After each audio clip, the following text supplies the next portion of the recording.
अगला जो विवरण या अगली घटना जो आपके अध्याय में है और जो इस बात को और पुख्ता करती है कि अमेरिका का वर्चस्व कितना बढ़ता जा रहा था, वह घटना है इराक पर आक्रमण, इराक पर हमला, द्वितीय खाड़ी युद्ध। यानी अब हम दूसरे खाड़ी युद्ध की बात कर रहे हैं।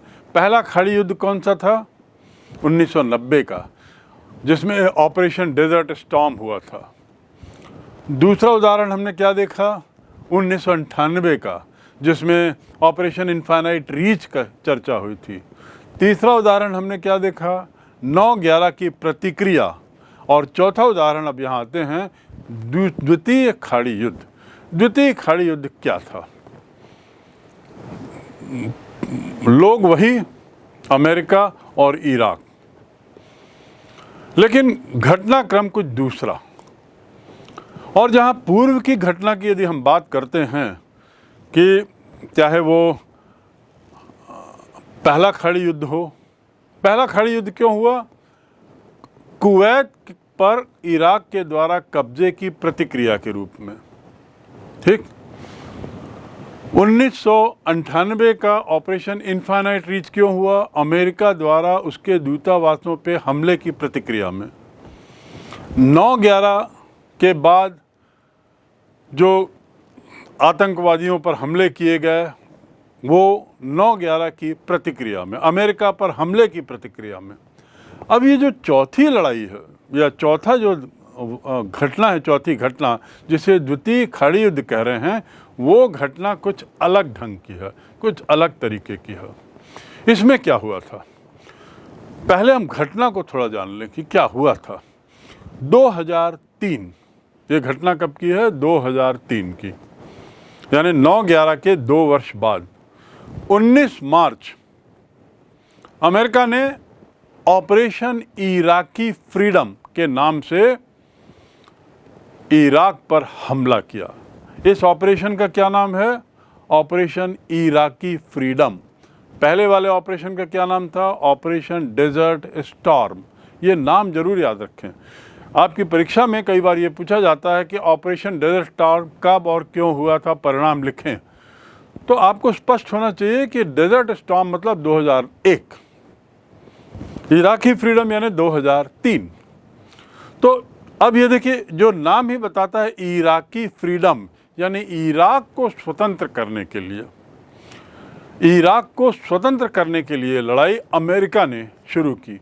किससे स्वतंत्र करना था? इराक तो एक स्वतंत्र देश था ही। इराक एक प्रभुता संपन्न अपना सार्वभौमिक देश था। इराक बल्कि अमेरिका का सतत रूप से विरोध करता था, अमेरिका की गतिविधियों पर सतत रूप से प्रश्न चिन्ह उठाता था। इसीलिए अमेरिका नाराज था, क्योंकि अमेरिका कतई नहीं चाहता था, बर्दाश्त नहीं करता था कि ऐसा कोई देश हो जो उसकी गतिविधियों पर सवाल उठाए, प्रश्न चिन्ह लगाए। वो तो इतना आगे बढ़ चुका था वर्चस्वता के मामले में कि अब बाकी सब देश उसके कोसों पीछे थे। तो यहाँ से शुरू होती है वो घटना। तो ऑपरेशन इराकी फ्रीडम, फ्रीडम किससे? जो सवाल यह, फ्रीडम उस व्यक्ति से जो अमेरिका की खिलाफत कर रहा था, फ्रीडम उस व्यक्ति से जो अमेरिका को सतत रूप से अमेरिका पर हमला कर रहा था। कैसा हमला? शब्दों से, अपने भाषणों में, अपनी गतिविधियों के माध्यम से सतत रूप से वो बता रहा था कि अमेरिका की इन नीतियों को वो पसंद नहीं करता। विश्व में विभिन्न प्लेटफॉर्म में वह अमेरिका की आलोचना करता था। कौन था वो व्यक्ति? इराक का राष्ट्रपति सद्दाम हुसैन। क्या नाम था? सद्दाम हुसैन, जो अमेरिका की सतत रूप से आलोचना कर रहा था। अमेरिका की कूटनीति, अमेरिका की विदेश नीति पर सतत रूप से प्रश्न चिन्ह उतारा था। उस सद्दाम हुसैन को उन्हें गद्दी से हटाने के प्रयास के लिए ये अमेरिका के द्वारा ऑपरेशन इराकी फ्रीडम के कूट नाम से उसने सैन्य हमला किया। अमेरिका ने क्या किया, एक 40 से ज़्यादा देशों की फौज बनाई और इस बार उसने संयुक्त राष्ट्र संघ की अनुमति एक तरीके से ली या संयुक्त राष्ट्र संघ को विवश किया अपनी बात मनवाने के लिए, और संयुक्त राष्ट्र संघ उसके दबाव में आ गया और दबाव में रहते हुए अमेरिका के नेतृत्व में, अमेरिका की अगुवाई में 40 देशों की फौज उसमें थी और उसका नाम था operation coalition of विलिंग्स। Operation coalition of विलिंग्स क्या अर्थ है? कोएलिशन मतलब गुट, महागुट। विलिंग्स मतलब इच्छुक लोगों का महागुट। आपकी पुस्तक में वो आकांक्षियों का महागुट कहा गया है, वास्तव में ये इच्छुक लोगों का महागुट था। जो लोग अमेरिका के साथ इस बात में इच्छुक थे कि सद्दाम हुसैन जो इराक के राष्ट्रपति, उन्हें गद्दी से हटाया जाए, उन्हें उनसे स्वतंत्र, इराक को स्वतंत्र किया जाए। किससे? सद्दाम हुसैन की तानाशाही से। संयुक्त राष्ट्र संघ ने इराक पर इस हमले की अनुमति शुरू में तो नहीं दी, दिखावे के लिए अमेरिका ने बार बार नहीं दी थी। मैं आपको बता दूं कि प्रारंभ में संयुक्त राष्ट्र संघ ने इसकी अनुमति नहीं दी, मना किया, लेकिन अमेरिका बार बार ये दुहाई देता रहा कि ये हमला किसी गलत उद्देश्य से नहीं है। इसके पीछे पहला कारण है कि सद्दाम हुसैन ने इराक के अंदर बहुत सारे ऐसे हथियार जो सामूहिक संहार के हथियार माने जाते हैं वो इकट्ठे कर रखे हैं। सामूहिक संहार के हथियार इन्हें इकट्ठा कर लिया, जिसे हम कहते हैं वेपन्स ऑफ मास डिस्ट्रक्शन। अंतर्राष्ट्रीय समझौतों के तहत सभी देशों ने ये तय किया है कि किसी भी तरह के मास डिस्ट्रक्शन के हथियार नहीं बनाए जाएंगे और ऐसा करने के पूर्व सुरक्षा परिषद या संयुक्त राष्ट्र संघ की अनुमति आवश्यक है।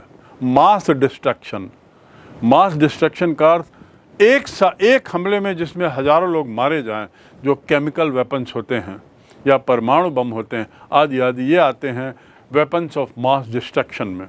तो अमेरिका ने संयुक्त राष्ट्र संघ को बार बार ऐसा कहा कि उसके पास ऐसे मास डिस्ट्रक्शन के बहुत सारे हथियार हैं जिसके एविडेंस हमारे पास हैं, हमारे यानी अमेरिका के पास हैं, ऐसा अमेरिका का कहना था। तो उसे रोकने के लिए इराक पर हमला किया जा रहा है, ऐसा उसका कहना था और उसने हमला कर दिया। इस हमले में इराक में सामूहिक नरसंहार के कोई हथियार नहीं मिले। अब देखिए, अभी मैं केवल घटनाक्रम की बात कर रहा हूँ कि उसने मार्च 2003 में हमला किया, कोएलिशन ऑफ विलिंग्स के नाम से 40 देशों की फौज बनाई जिसकी अगुवाई वो खुद कर रहा था। संयुक्त राष्ट्र संघ पर बहुत दबाव बनाया, संयुक्त राष्ट्र संघ मना करते रहा, लेकिन उसके बाद भी अमेरिका आगे बढ़ गया और उसने कहा कि ये हमला का उद्देश्य क्या है? इराक को सामूहिक नरसंहार के हथियार बनाने से रोकना। संयुक्त राष्ट्र संघ ने अपने पर्यवेक्षक भी भेजे इराक में ये देखने के लिए कि वहाँ पर ऐसे हथियार हैं क्या, और संयुक्त राष्ट्र संघ को ऐसे कोई हथियारों की उपस्थिति नहीं मिली। लेकिन उसके बावजूद अमेरिका ने तो मकसद बना लिया था, उसने अंदाज लगा, उसने तो निश्चित कर लिया था कि हम इस पे हमला करेंगे और उसने हमला किया। इस हमले का मकसद वास्तव में कुछ और था। कहने को तो उद्देश्य क्या था? मास डिस्ट्रक्शन के हथियारों के निर्माण को रोकना, जिसमें सद्दाम हुसैन हमें सहयोग नहीं दे रहा, जबकि सद्दाम हुसैन का कहना था ऐसा हमारे यहाँ कोई हथियार नहीं है। संयुक्त राष्ट्र संघ को उसने आमंत्रित किया कि आप अपना दल भेजिए और पूरा सर्च कर लीजिए इराक में। संयुक्त राष्ट्र संघ ने अपना दल भी भेजा, कोई हथियार नहीं मिले। लेकिन अमेरिका अपने कोएलिशन ऑफ विलिंग्स के साथ आगे बढ़ता है और हमला करता है। उसका असली उद्देश्य था इराक के तेल भंडारों पर कब्जा करना। असली उद्देश्य क्या था?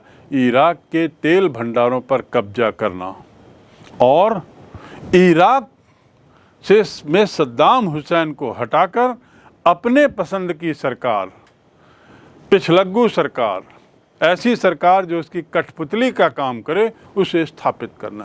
क्योंकि मैंने आपको बताया पूर्व में कि सद्दाम हुसैन लगातार अमेरिकन नीति की आलोचना करते आ रहे थे।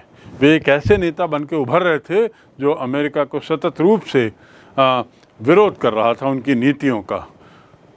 उनके गले की फांस एक तरीके से था। तो अमेरिका का संयुक्त राष्ट्र संघ के या विश्व के सामने उद्देश्य क्या था? मास डिस्ट्रक्शन के हथियारों को हटाना को रोकने के लिए, सामूहिक नरसंहार के हथियारों को रोकने के लिए। लेकिन अंदरूनी उद्देश्य क्या था?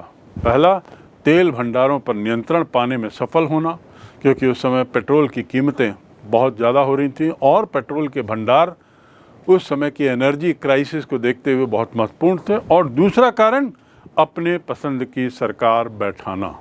परिणाम क्या हुआ कि इराक में सद्दाम हुसैन की सरकार कुछ ही दिन में गिरा दी गई। ऐसे हमले हुए, सद्दाम हुसैन को पकड़ा गया, उन्हें फांसी दी गई और जो तत्कालीन सरकार थी, तानाशाही के नाम से उस सरकार को समाप्त कर दिया गया। सद्दाम हुसैन और इराकी फ़ौज के साथ बहुत बर्बरता का व्यवहार किया गया और सद्दाम हुसैन को पब्लिक फांसी कहना चाहिए एक तरीके से दी गई। अमेरिका जहां अपने एक उद्देश्य में सफल हो गया, क्या उद्देश्य था?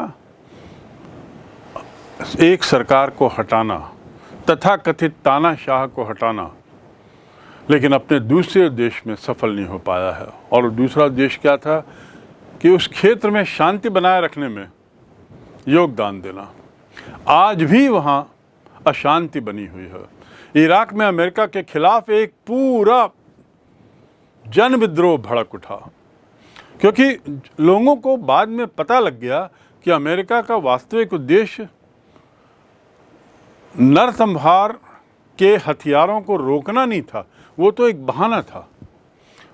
बहाना था। जब ये लोगों को मालूम पड़ा तो अमेरिका के खिलाफ काफ़ी बड़ा विद्रोह शुरू हुआ। परिणाम क्या हुआ कि इस युद्ध में 3000 सैनिक मारे गए। अमेरिका के 3000 सैनिक एक ऐसी लड़ाई में मारे गए, एक ऐसी जगह की लड़ाई में मारे गए जिससे अमेरिका का स्वयं का डायरेक्टली प्रत्यक्ष रूप से कोई सरोकार नहीं था। वो तो केवल तेल भंडारों पर नियंत्रण चाहता था, लेकिन उसमें भी उतनी सफलता उसे नहीं मिल पाई, क्योंकि आने वाले समय में जो अशांति हुई, उस अशांति ने अमेरिका के 3000 सैनिकों को ख़त्म कर डाला। उससे भी ज़्यादा सैनिक मारे गए। काफ़ी विद्रोह भड़क उठा और बाद में तो ऐसा हुआ कि जो जानकारियां बाद में आए उससे मालूम हुआ कि इराक के भी लगभग 50,000 नागरिक मारे गए। और अब तो ये, क्योंकि ये इतिहास अब पुराना हो चला है, इस पे काफ़ी अध्ययन हो चला है, ये बात स्पष्ट हो गई है कि इराक पर अमेरिकी हमला सैन्य और राजनीतिक धरातल पर असफल साबित हुआ है। मैं पुनः दोहरा दूं, सैन्य और राजनीतिक धरातल पर असफल। अमेरिका सैन्य और राजनीतिक धरातल पर असफल। इसका क्या अर्थ है? इसका अर्थ यह है कि अमेरिका सोचता था कि इतनी बड़ी फौज लेकर, 40 देशों की फौज लेकर, एक तरीके से उसे मानो विश्व समर्थन मिल गया है और उसके वहाँ हमला करेगा और उसमें समय नहीं लगेगा इस युद्ध को जीतने में। पर ऐसा नहीं था। लड़ाई में, सामरिक मामले में, सैनिक युद्ध में अमेरिका को कितने सैनिक खोने पड़े? 3000 के आसपास। तो वहाँ असफल साबित हुआ। राजनीतिक दृष्टि से असफल किस लिए हुआ? सद्दाम हुसैन को तो उसने पराजित कर दिया, सद्दाम हुसैन को तो फांसी दे दी, सद्दाम हुसैन की सरकार का पतन कर दिया, लेकिन वहाँ पर शांति नहीं हो पाई। राजनीतिक दृष्टि से उसकी बदनामी हुई। इराक के अंदर ही इतना बड़ा जन विद्रोह हुआ जिसका समर्थन विश्व के अन्य बड़े बहुत सारे देशों ने किया कि अमेरिका की हालत खस्ता हो गई, पतली हो गई। और इसलिए हम कह सकते हैं कि दोनों दृष्टियों से अमेरिका के लिए यह युद्ध एक तरीके से असफल था। एक बार हम थोड़ा फिर से देखें कि ऑपरेशन इराकी फ्रीडम का उद्देश्य क्या था? पहला, इराक को सामूहिक नरसंहार के हथियार बनाने से रोकने के लिए और उन हथियारों को नष्ट करने के लिए। दो उद्देश्य हैं, सामूहिक संहार के हथियार बनाने से रोकना और उसे नष्ट करना, ये तो एक पहला उद्देश्य। दूसरा उद्देश्य था इराक के तानाशाही और आतंकवादियों का जो गढ़ है, तो सदाम उसके जो नेतृत्व कर रहे हैं वहाँ के राष्ट्रपति सदाम हुसैन, उसे समाप्त करना। समाप्त करना मतलब फिर दूसरी सरकार का आना, तो एक अच्छी सरकार वहाँ स्थापित करना, ये भी उसका उद्देश्य था। तो दो उद्देश्य थे, लेकिन इसका असली उद्देश्य क्या निकला? बाद में पता लगा कि असली उद्देश्य तो था कि अमेरिका इराक के तेल भंडारों पर नियंत्रण चाहता था। दूसरा, इराक में अमेरिका अपने मनपसंद की सरकार बैठाना चाहता। उसका एक कारण ये भी था, क्यों वो इतना आतुर था कि इराक में उसके पसंद की सरकार आए। इराक की आप जो भौगोलिक स्थिति देखते हैं, वो देखिए, अफ़गानिस्तान जो पूर्व से ही बड़ा विवादित क्षेत्र हो चला था, रूस भी उस क्षेत्र के विवाद में फंस चुका था, तो इराक में अमेरिका एक अपना बेस चाहता था, तेल भंडार तो चाहता ही। तो दूसरा उद्देश्य क्या है? अमेरिका में अपनी मनपसंद सरकार स्थापित करके इराक को अपने बेस के उपयोग रूप में मिडिल ईस्ट में, मध्य पूर्व के क्षेत्र में उसका उपयोग करना। परिणाम क्या निकला? कुल मिला के इसका परिणाम क्या हुआ? अमेरिका यद्यपि कुछ हासिल नहीं कर पाया विशेष इराक से, बल्कि उसका नुकसान ही हुआ। 3000 उसके फौजी मारे गए, करोड़ों डॉलर्स खर्च हुए, लेकिन हासिल ये किया कि सदाम हुसैन हट गए। दूसरा, अमेरिकी शक्ति के वर्चस्व का बड़ा प्रदर्शन हुआ, उसका और विस्तार हुआ। मध्य पूर्व के क्षेत्र में भी उसकी पकड़ मजबूत हुई, पैठ मजबूत हुई। उसका एक प्रखर विरोधी समाप्त हो गया। ये एक बहुत बड़ी कामयाबी अमेरिका के लिए थी। तो विश्व में अमेरिकी शक्ति या वर्चस्व में और विस्तार, ये इसका पहला परिणाम।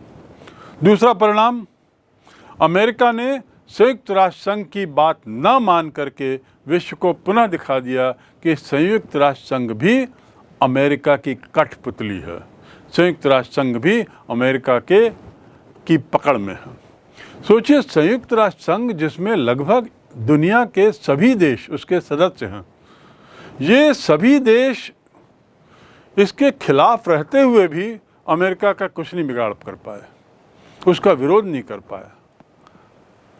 केवल उन्होंने एक तरीके से अपनी बात रखनी चाहिए कि ये गलत होगा, लेकिन उसके आगे नहीं बढ़ पाया। दूसरे शब्दों में, वो अमेरिका को यदि चाहते तो इस हमले से रोक सकते थे, क्योंकि ये गैर वाजिब हमला था। किसी दूसरे देश के अंदरूर मामले में कोई दूसरी सत्ता दखल नहीं दे सकती, ये अंतर्राष्ट्रीय कानून है।